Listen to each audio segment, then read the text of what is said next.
Today, we'll shorten these sleeves by almost 5 inches. Because we're removing so much fabric, we can't recreate the original sleeve vent. Instead, we'll close the opening and reattach the buttons to give it a clean, professional finish. Let's get started. Before removing the pins, carefully mark the measurement with Tailor's chalk. Tailor's chalk is easy to remove later with steam. Remove the button from each sleeve and save it for later. Before we move on, please like and subscribe for more professional tailoring and alteration tutorials. This is a special alteration ruler that professional tailors use. If you want to learn tailoring the professional way, I recommend adding one of these to your sewing tools.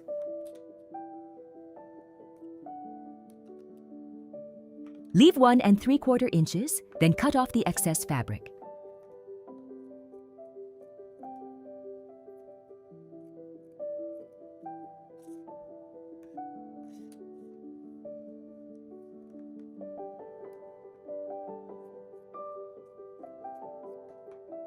As you can see, the sleeves were quite long.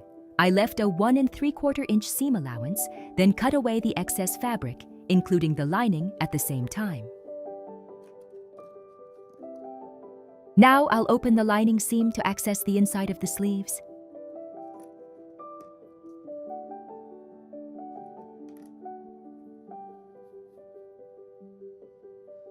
Now I'm separating the lining from the sleeve. The lining is attached at the sleeve vent, so I'm carefully separating it. Work slowly and carefully here. This step should not be rushed. Now repeat the same steps on the other sleeve.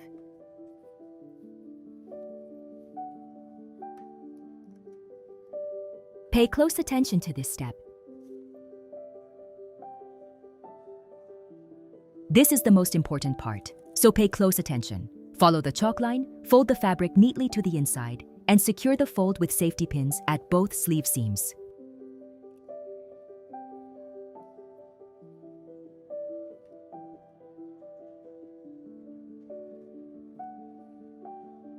Now we're moving on to the lining.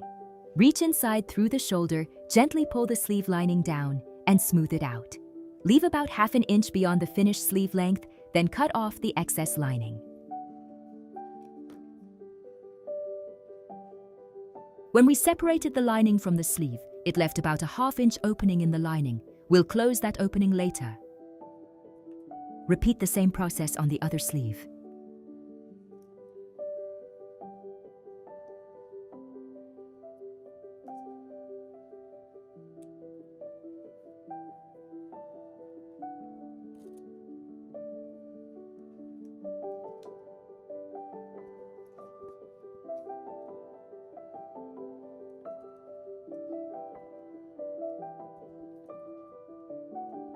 Now everything is ready, let's move over to the sewing machine.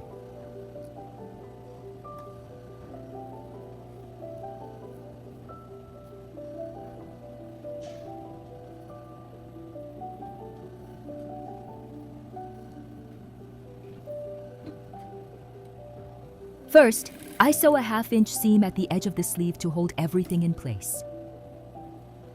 This will hold the sleeve in place so it won't shift while I attach the lining. It makes the next step much easier.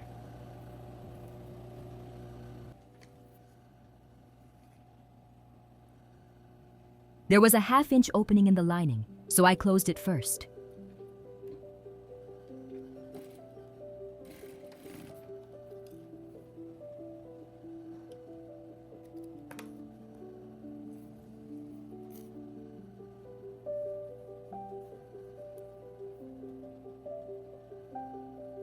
Reach inside the sleeve through the opening in the lining.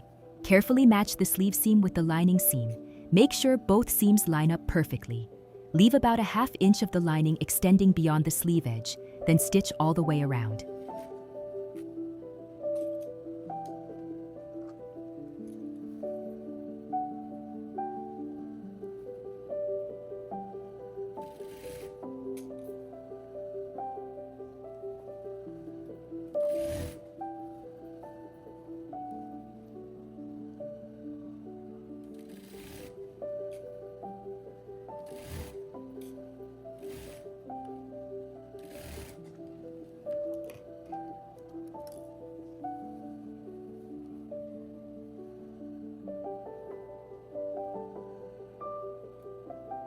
After attaching the lining, there's one more very important step. You need to tack the lining seam to the sleeve seam on the inside. This keeps the lining in place and prevents it from twisting or shifting while wearing the jacket.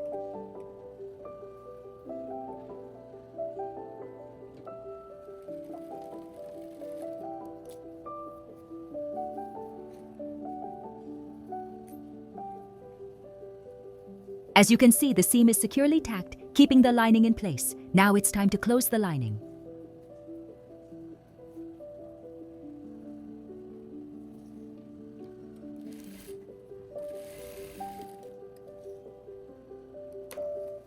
Repeat the same process on the other sleeve.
Now the sewing is complete. Let's move on to the pressing.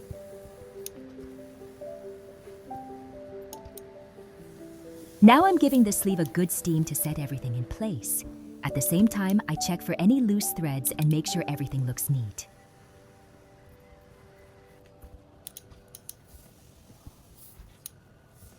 Once everything is nicely pressed and finished, it's time to sew the buttons back on. This is the final step, but it's one of the most important. No matter how well you shorten the sleeves, if the buttons are sewn on crooked, the entire alteration will lose its professional look. Let me show you how to do it. The first button should be positioned 1.5 inches from the bottom of the sleeve. If you're sewing the buttons on by hand, start with the bottom button and work your way up.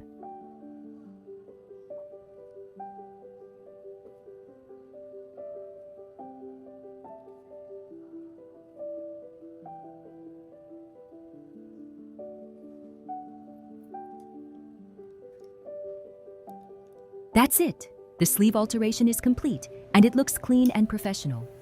If you enjoyed this video, please subscribe for more tailoring and alteration tutorials. Thanks for watching, and I'll see you in the next one.